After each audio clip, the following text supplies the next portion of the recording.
Today's proclamation of the Word of God is in the first epistle of John, chapter 2.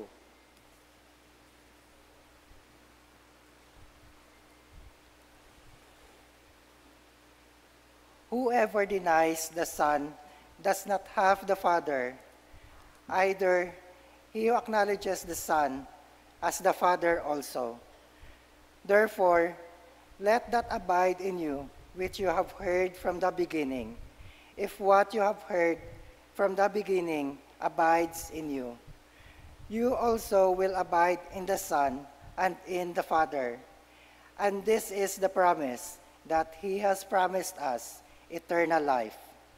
These things I have written to you concerning those who try to deceive you. But the anointing which you have received from him abides in you, and you do not need that anyone teaches you, but ask the same all things, and it is true, and it's not lie, and just as it has taught you, with abide in him. And now, little children, abide in him, that when he appears, we may have confidence and not be ashamed before him at his coming. The word of the Lord. Please stand for our responsorial psalm. Psalm taken 98. And let our response be, all the ends of the earth have seen the saving power of God. Altogether, all the ends of the earth have seen the saving power of God. O sing to the Lord a new song, for he has done marvelous things. His right hand and his holy arm have gave him the victory. Response. The Lord has made his known salvation. His righteousness he has openly shown. In the sight of the nations, he has remembered his mercy and his faithfulness to the house of Israel. Response.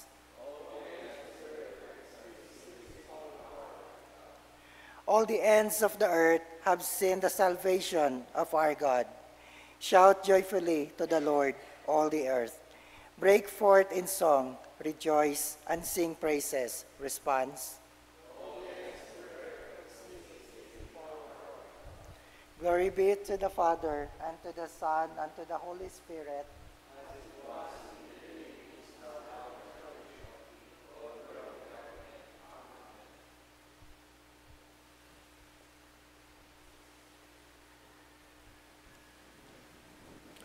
The Lord be with you.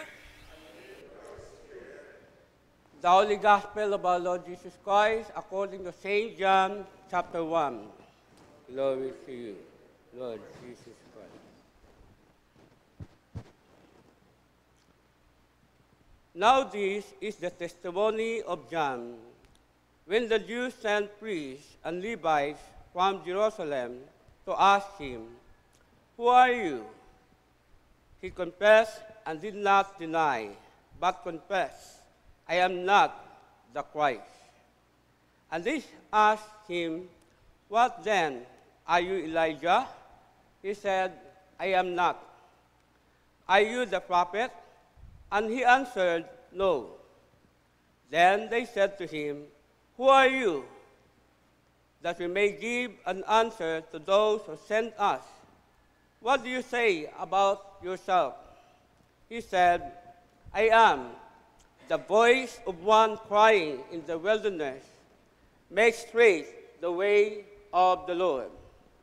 As the prophet Isaiah said, "Now those who were sent were from the Pharisees, and they asked him, saying, 'Why then do you baptize if you are not the Christ, nor Elijah, nor the prophet?'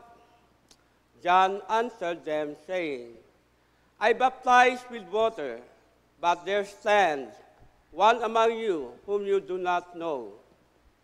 It is he who, coming after me, is preferred before me, whose sandal straps I am not worthy to loose.' These things were done in Beth Ara beyond the Jordan, where John was baptizing. The Gospel of the Lord.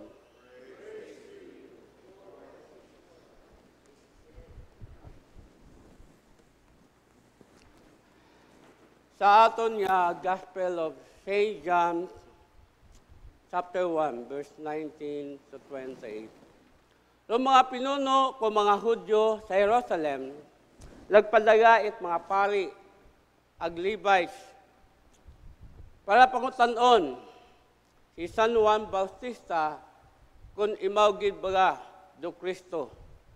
Sabat nana, bukon ako do Kristo.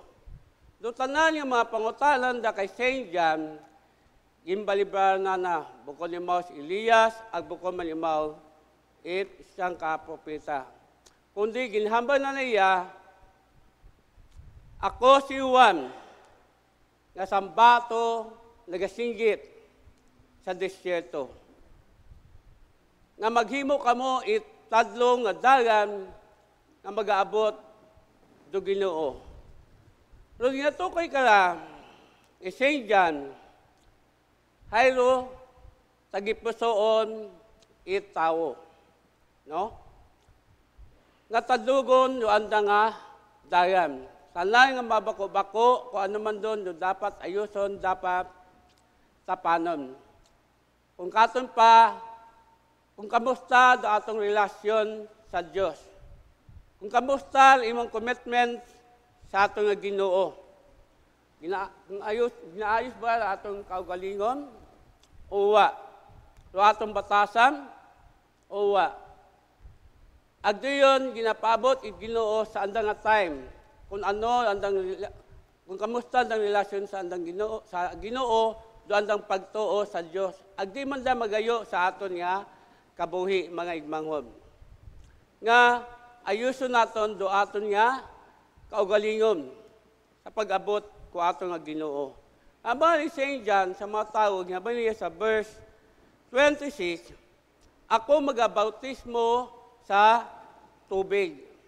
Bukod sa bayon, nagasimbolo rait paglilinis, no?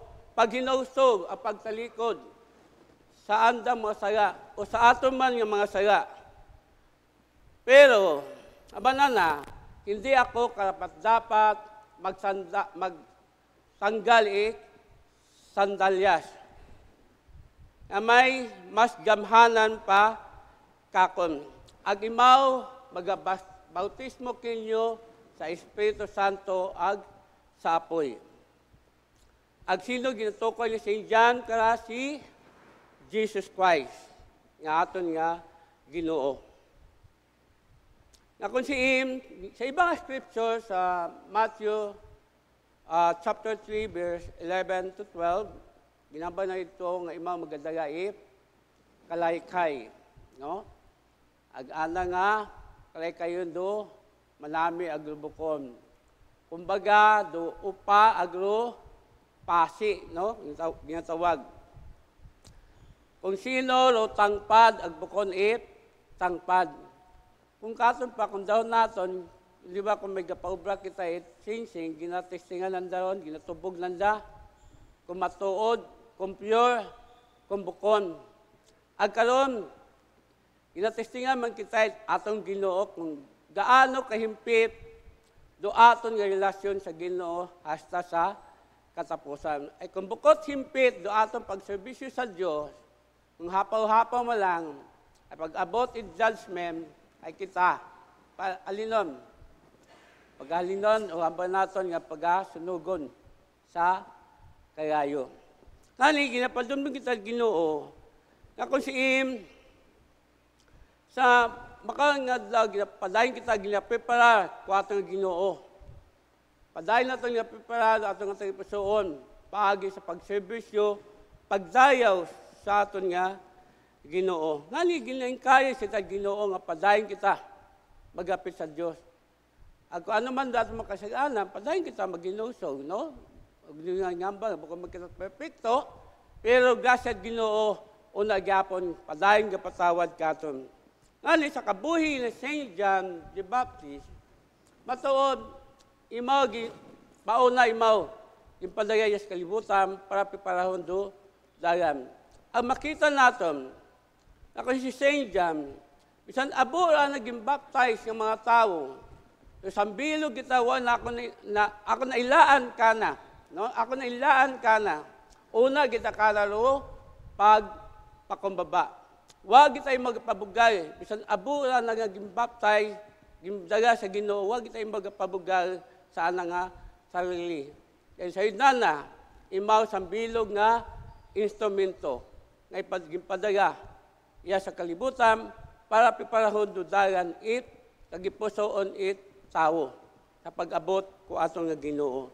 Kung atong balikan, sa verse 23, sa chapter 1 of John, abana na, ako rulimog, itsambato, nagasinggit sa desierto. O maba naton, sa atong nga libot, no? Hay, doon pangutana, makaroon, sa atong nga linyason, sambilog man ba kita nagasinggit sa ilang? Sambilog ba kita nagashare it word of God sa aton nga si katawo para makilala nanda si Jesus pagi sa atong kabuhi? Maging witness ba kita sa atong nga si katawo? At kita magkanakasayod. Kahit natin, ilang years kita, kabaybuhan kita, pero makita natin, may una patang tawa, nag-grow. Pero mas, ibang mga tao, padayin kita nag-grow sa pagserbisyo sa Diyos. Padayin natin ibang tala, luminsay Diyos sa mga tao. Ngani, magigmangod, inapadundon kita ato yung Ginoo. Kung nagtaliwan, ngayon adlaw, nag-celebrate kita. It praise and worship, no? Thanksgiving natin ko December 31. Ang Rosambilog, naging kanta natin. Anong kanta natin? Go forth. Di ba? Go forth. Ang manami, sanan, nagkanta, sanan, ako nga limakon, katuhay. Ila, nung kinanta, kung ang ilang magsaot at bayan, galing, ilingatan ko daya. Ay, banting. Agdi man ako kakanta git mayad. Ay kung limaw, ligahabok nga sa'yo.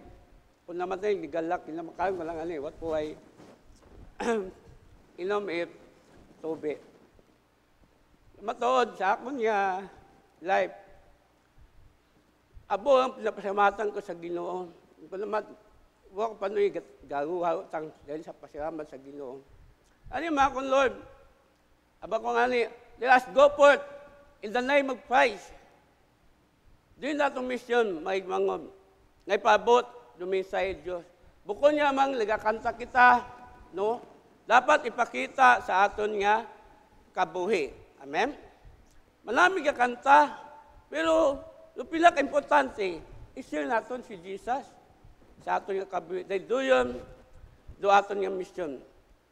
Doon nga pabot ka aton nga Ginoo. Ay doon dumandate ka ito yung Ginoo. Nga may pabot, duminsay Diyos sa anda nga kabuhi. Nga maging halimbawa kita kay St. John the Baptist, kung ano ang naging pisan, ang kaibahan ng mga apostoles, padayon natin, duminsay Diyos, naging pabot ka ito maikmangod. Ang doon nga niyan, by, it ato nga deacon, after dismissal, let us go forth into the world, rejoicing the power of the Holy Spirit.